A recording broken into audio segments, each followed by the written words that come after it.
টি-20 বিশ্বকাপে ভারতের হয়ে রোহিত শর্মার সঙ্গে ওপেন করবেন যশস্বী জয়সওয়াল বা শুভমান গিল। কিন্তু রোহিতের সঙ্গে যদি ওপেনিংয়ে বিরাটকে দেখা যায়, আপনি অবাক হবেন কি? যদি তাই হয় তাহলে জয়সওয়াল বা গিলেরই বা ভবিষ্যৎ কি?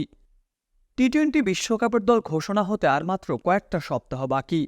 তার আগেই আইপিএলের মাঝে বৈঠকে বসেছিলেন ভারতের নির্বাচক কমিটির প্রধান অজিত আগারকার, হেড কোচ রাহুল দ্রাবিড় ও ক্যাপ্টেন রোহিত শর্মা। শোনা যাচ্ছে সেখানে উপস্থিত ছিলেন বিরাট কোহলিও। সেই বৈঠকে কিং কোহলি বোর্ডের কাছে জানতে চেয়েছেন বিশ্বকাপে আসলে তার ভূমিকাই বা কী। বিকাশে কম খরচে ক্যাশ আউটের লিমিট বেড়ে 50,000, প্রিয় এজেন্টও 2টা।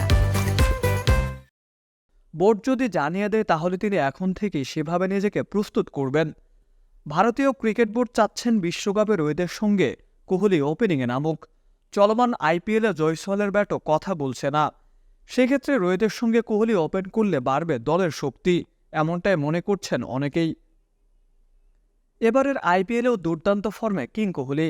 7 ম্যাচে 72 গড় আর 147 স্ট্রাইক রেটে 361 রান করে এখনও পর্যন্ত টুর্নামেন্টে সর্বোচ্চ রানের মালিক। তাই তো বোর্ড তাকে ওপেনিংয়ে খেলিয়ে শুভমান গিলকে রাখতে চাইছেন বিকল্প ওপেনার হিসেবে। আইপিএলে ওপেনিংয়ে সবচেয়ে বেশি সফল ব্যাটারদের মধ্যে কোহলি অন্যতম।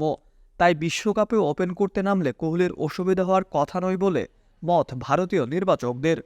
এর আগে আইপিএলে কোহলির স্ট্রাইক রেট নিয়ে সমালোচনা অনেক হয়েছে, কিন্তু এবার অন্য একটা কোহলিরই দেখা মিলেছে। টি-20 ক্যারিয়ারে কোহলির একমাত্র সেঞ্চুরিটাও এসেছিল ওপেনিংয়ে ব্যাট করতে নেমেই। তাই তো এবারের বিশ্বকাপে কোহলিকে রোহিত শর্মার সঙ্গে ওপেনিংয়ে নামতে দেখলে অবাক হবার কিছুই নেই। Mukaddes Hossain, daily cricket.